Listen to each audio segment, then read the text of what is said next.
take your bath.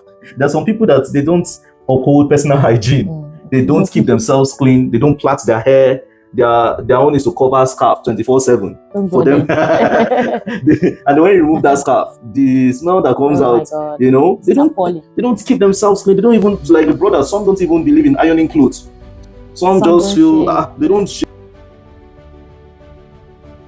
Hello everyone, and welcome to Mercy Fountain. Welcome.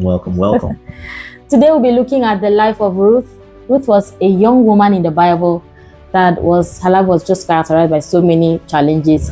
First and foremost, her husband died, and she had to move from Moab to Bethlehem with her mother-in-law, Naomi. When she got to Bethlehem, of course, she had to work. She had to work. She had to hustle so that she can sustain herself and that of her mother-in-law, Naomi. It was at that point that she met a man called Boaz, and eventually the man married her. Honestly, it's quite an interesting story, the life of Ruth. Seeing how a stranger came from Moab with just faith in the God of Israel, the God of Naomi. And she was willing to humble herself to take instructions from her mother-in-law, Naomi. And today we're going to look at how, that's turned out. Taking instructions from Naomi turned out to be an excellent thing in the life of Ruth.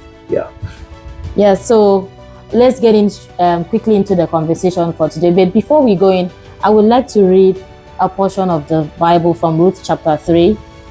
Ruth chapter 3 verse 3 and 4. Naomi specifically told Ruth, take a bath, put on some perfume, get all dressed up and go to the threshing floor. But don't let him know you are there until the party is well underway and he's had plenty of food and drink. When you see him slipping off to sleep, watch where he lies down and then go there. Lie at his feet to let him know that you are available to him for marriage. Then wait and see what he says. He will tell you what to do. Honestly, that was a very wonderful instruction. Very wonderful. So we see here that Naomi had lots of instructions for Ruth. Ruth was a stranger.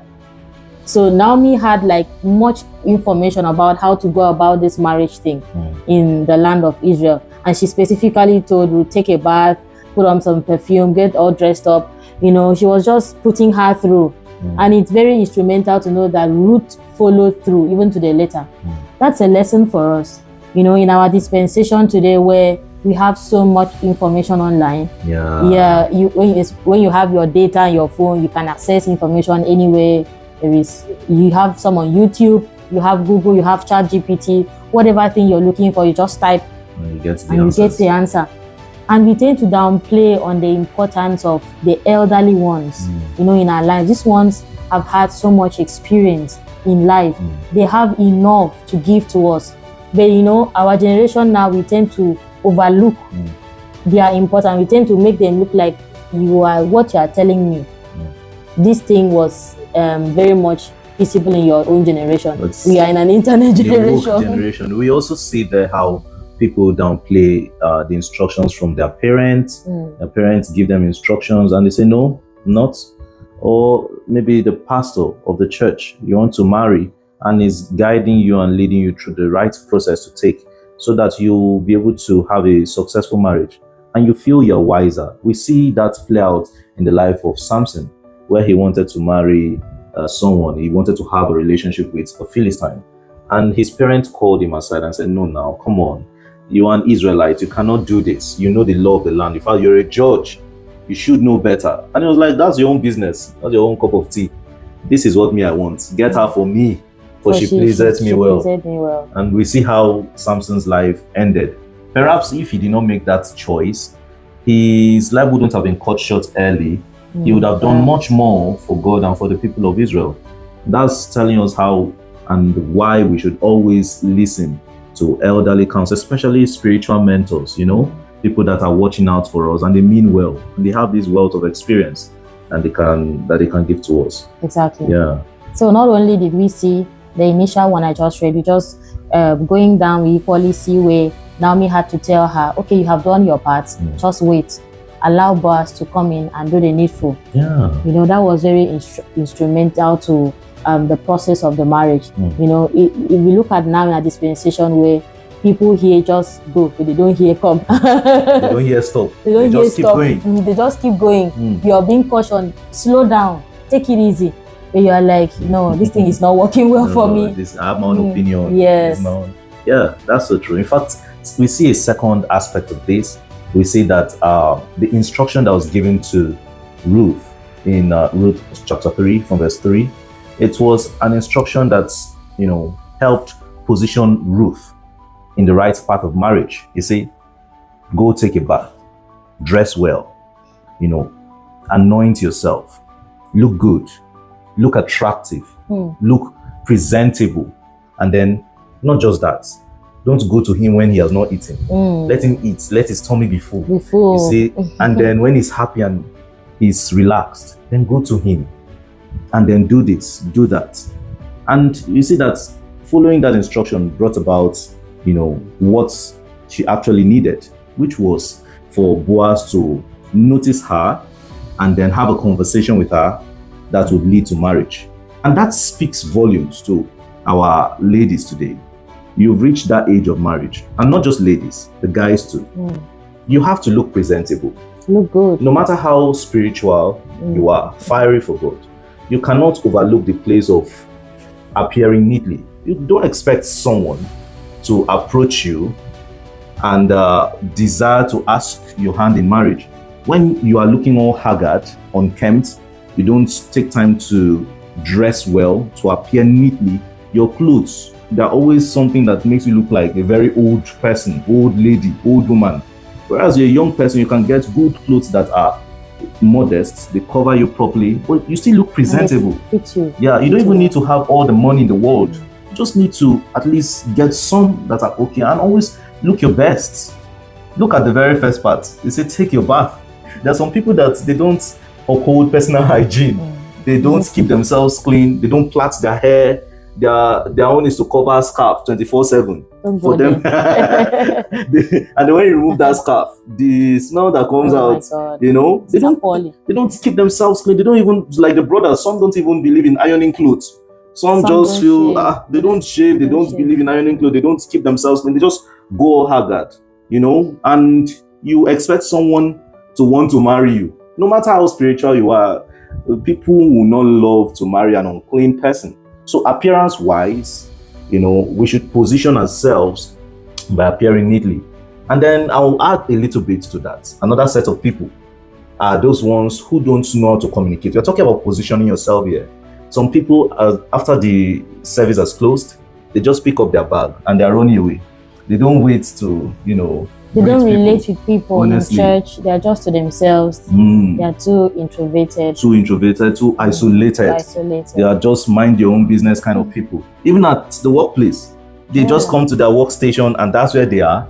They don't interact with people. They just mind their business, do their work and leave. And they leave. You see, their neighbors, they don't interact with their neighbors. They don't greet their neighbors. And you don't communicate with people, but you're in your room praying and fasting for husband or wife to come. Or perhaps you're joining different prayer groups and you're praying, but you've not worked on your character to communicate. We see Boaz here communicating with Ruth. Even on the field, there was a time that they had a conversation. She's always positioning herself where she's seen, not at the back. You are the one that wants to marry. You're the one with the prayer points. You position yourself You have to do something about it. Yeah. That's interesting. Yeah, very. Another thing we see in the life of Ruth was Ruth had something to do. She had something to do. Let me put it like that. Looking at the life of Ruth was not a lazy person. Yeah, very true. She went to Bethlehem and immediately she got herself busy with something. She had let me say, a mini job of gathering barley, and that served as food for her and her mother-in-law. Yeah. You know what the Bible says, that whatsoever our hands find to do, we should do it with all our minds. Very true. Whatever thing that God has given to you, put in your best to do it. It might not even be something that you really like doing, but just put in your best, because there might be things that God is just trying to use, the job to work on. Maybe character-wise, or maybe your devotion or dedication to what you're doing. Just put in your best.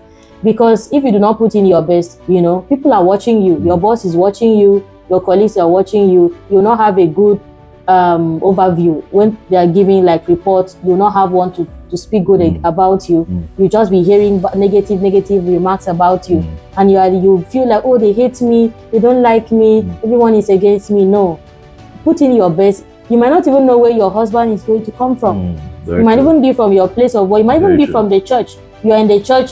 You are not involved in anything in the church. No, you are not in the choir. Nothing. Not in the ushering department. Not even prayer unit. No unit. You only just to go to church on Sunday. When you're done, you move out. You move out, and then you just leave. Like nobody knows you. You have not identified yourself in any unit.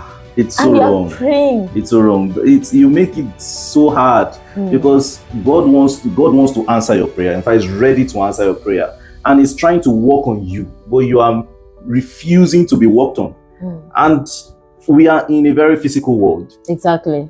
The people that will marry you are not spiritual. They are not angels. They're humans, and humans need to see some level of commitments, some level of socializing, some level of decency, and many factors that get someone attracted to you or look your way. And it's very important that we position ourselves right. This is all about positioning. We've talked about communication, we've talked about appearance, and now we've talked about service.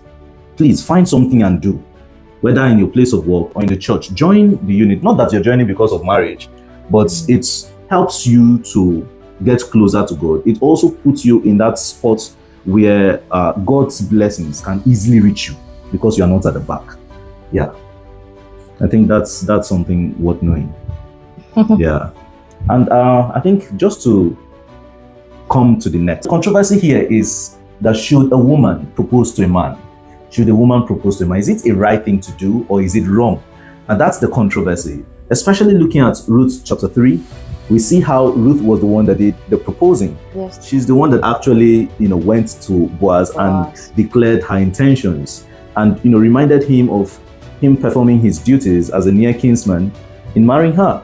And we can trace that to one of the laid down customs and traditions that was given to the Israelites at the time, that if a woman's husband dies, she should go and meet maybe the brother of the late husband or a near kinsman in the family and request to be taken in as wife, so that she can preserve the legacy of the husband. And perhaps she can bear a son for the late husband who had died to preserve his lineage. That was the whole idea at the time. Obviously, now we cannot do that anymore. Yeah, certainly we can't do that. Yeah, but the question here is, looking at the situation of proposal, can a woman actually, propose to a man? Should she do that? Is it a right thing to do or is it wrong? My response would be a yes or a no, depending on so many factors. Would just want to mention 3, which would be the cultural factors, your personal values as a person. Because if you are the type of person that would not see yourself doing such thing, it would be difficult for you to propose to a man. There are some women that find it easy for them, not like it's very easy, but at least something that they can do and it's nothing to them. Fine. And then number 3, which is the most important, would be the character of the person you are proposing to. Very true. It is very important for you to know who you are proposing to. The fact that somebody is spiritual, the person is in church, the person is walking, can speak in tongues, is firing, is a Christian brother, doesn't equate to emotional intelligence. There are just some persons that do not know how to handle situations like that. You go and propose to them, and the next thing, you are being used as the center of discussion in church, here and there. They use you when they are making examples, and it's very appalling. It's not good. So you need to know the character of the person you are proposing to.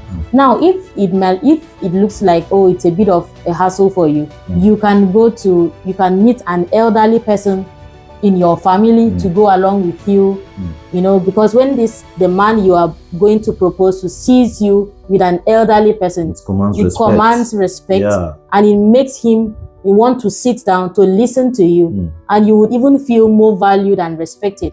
Or probably you can go to the marriage committee of your church, because every church has its own marriage committee. You go through the process, they would guide you, and then they will help you so that you still have your dignity intact, and the other party too is equally feels valued. Very that's true. just the best. That's very excellent, honestly. In fact, to add to that, I would say that women should also consider the personality of the man in quotes. Now, men naturally love to lead. They are leaders by nature. That's how God created men, to be leaders, to be at the forefront. So naturally, a man would want to do the wooing, the proposing. And it's kind of like not a norm, awkward, for a man to see a woman approach him and propose marriage to him. It's in his mind, especially those ones who are not really emotionally mature and have that emotional intelligence, they could take it as you trying to take the power of choice of who they want to marry from them, and you trying to maybe manipulate them into marriage, or take away that ability to make a life destiny decision. So you might meet with some form of resistance if you go frontally to the man and try to propose marriage as a woman. He might resist you because you are fighting with his choice, his power, his choice, his ego, his nature. And most men don't like that.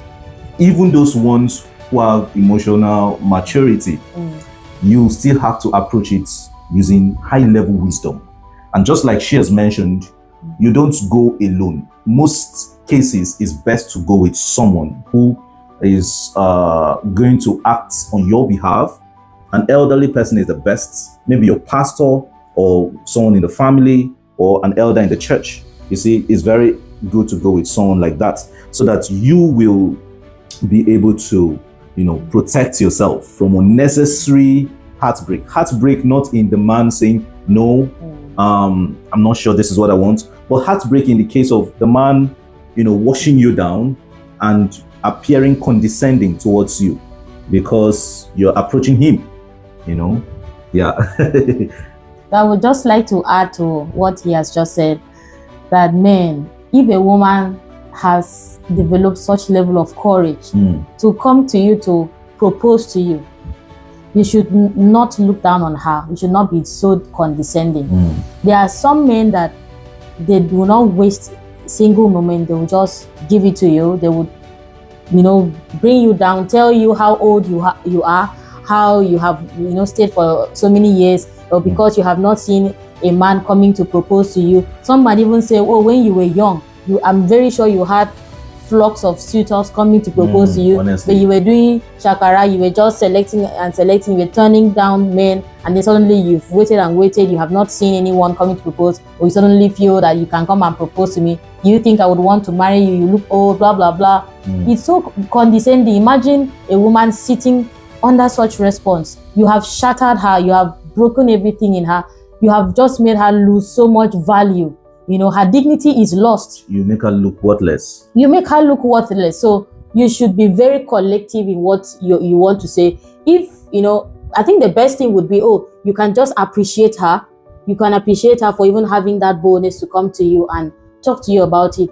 You can say, oh, my sister, oh, God bless you. Oh, thank you very much for the boldness you have in coming to talk to me. In fact, I really commend you. There are many people that would not have such boldness, but I commend you for it. And then you just tell her, can you just give me like some time to go pray about it and think about it? That's the right thing to do. I think that's the right thing to do. You still make her feel valued. Yeah. She lives with her head up high, like, oh, this guy did not bring me down. Her dignity is still intact. So that's just the way to go about it. Yeah. And just to add a little bit, if the answer is still no, let's say after the brother has prayed, and the answer is still no, you still come and politely tell her, oh, I've prayed, but I'm not led at the moment to, go into this relationship with you. And I don't want to dabble into something that I'm not convinced. But I'm praying that God will help you and will give you the best person for you. That person will still feel okay, even if the answer is a no. You see, how we approach such matters is very important. It's even as important as the matter itself. And so we should be very wise in this. All right, I'm going to talk about it, a flip coin, on the aspect of the sisters. Now, she has mentioned the brother's response in a situation like that. Now, for the sisters, how should you respond? Especially if, you've been able to position yourself to, grow, spiritually, academically, financially, and you are high up there. Maybe you have businesses, you're working, you have properties. Yeah, you have properties. You're living large. You even have a car. You're doing fine, as a single spinster. And then this guy is coming to you, and he's not even, in your class, so to say. And you look at him. This brother, what's wrong with him? Is it because we're in the same church? This guy does not used to respect himself. He has taken a good look at myself. He has seen that I'm driving a Mercedes Benz. I'm driving a good car. I dress well. He knows that I'm a banker, or that I'm a medical doctor, or I'm this, I'm that. And he's having the mind to approach me to come and ask for my hand in marriage. What's wrong with this guy? And you just size him up. You say, bro, I don't understand though. When did this rough play start? You're coming to meet me to ask for my hand in marriage. Have you taken a good look at yourself? You that you've been wearing these brown shoes since time immemorial. I've never seen you change this shoe. It's only this shirt that I've been seeing you wearing every time. Cut your hair. It's not even about that one. Let's say this guy is neat, but he doesn't really have the kind of financial, capacity as the lady. He's not even driving a car, but he's okay. He's doing fine with the little that he earns. And the woman is questioning him, do you have a car? And the man is like, no, I don't have a car. You don't have a car, so you're still taking keke and climbing bike. And you're coming to meet someone like me that owns a car or owns 2, 3, 4, the brother is destroyed into different pieces, like he's cut down. And like, oh, what's brought me here? You see, that's really wrong. That's really wrong. You shouldn't, look at the appearance of that man and size him up and use that to judge him. You never know. Maybe that's just a temporary situation. Go beyond that financial situation that you're seeing and look at other values that he has. This person can be very excellent. He has the potentials of making it big. Perhaps he doesn't just have the opportunity at the time. Exactly. You see? And he might be excellent in every other thing. Perhaps he's an industrious person who is very hardworking. He's not lazing about. He has high values. He's decent, responsible. He has good character. Yeah, good character, is godly. And instead of you looking at those other things, you're just looking at one thing out of a lot of things, and you're picking on just that one thing to judge him. That is clearly wrong. And we should desist from this. Anybody can reach somewhere. You that has reached there, you started from somewhere, and someone can also reach that same level too. And so we should accord people with as much respect. And I'm going to say this as a caveat. Please pay attention. The caveat is this. Okay. In as much as, brother, you're going to go and propose, and then the sister is high up there, society-wise, status-wise, finances, everything, she's high up there. And you know your own class. For instance, let's say you're just still struggling. Maybe you're a carpenter or you're a tradesperson. You're still trying to reach there. You know very well that this person is not even in your league. This person is high up there. You shouldn't, bite more than you can chew. You don't expect someone who has built herself to that capacity, high level capacity, and is now high up there, to now look at you and immediately say yes, especially when you are not compatible with her in the class that she is. There's a likelihood that she will say no, because she too would want someone in her own class that she can relate with without having to worry about many other things. Exactly. It might not even be the same class, at least something very close. Yes. That she can get along with. Yes. But not the situation where she's up here and you're just down there. So down. And you're having this great faith in you. It has been preached in church that you need to have faith as little as a mustard seed, right? And then you have your own faith is very big, and then you've made it more than a mustard seed, and you're like, I can do all things. And you now go to something that is clearly not an easy reach for you, and you want to try your luck. You might meet with resistance. You see, so we should be wise. We should be wise in how we handle these things, so that we don't get ourselves hurt, and we don't accuse people of reacting in a certain way towards us, whereas we should have known better. You see, we should cut our coats according to our cloth. Our cloth. Yeah, I pray that God will give us wisdom Amen. and understanding. We're going to stop it at this moment. So stop right here. We hope you enjoyed the conversation. Yeah, please drop your comments. We want to see your comments based on the question that was asked. Is it okay for a woman to propose to a man? Is it right or wrong? What's your take? All right. Till next time, please remain blessed. We'll see you some other time. Bye-bye. Bye-bye.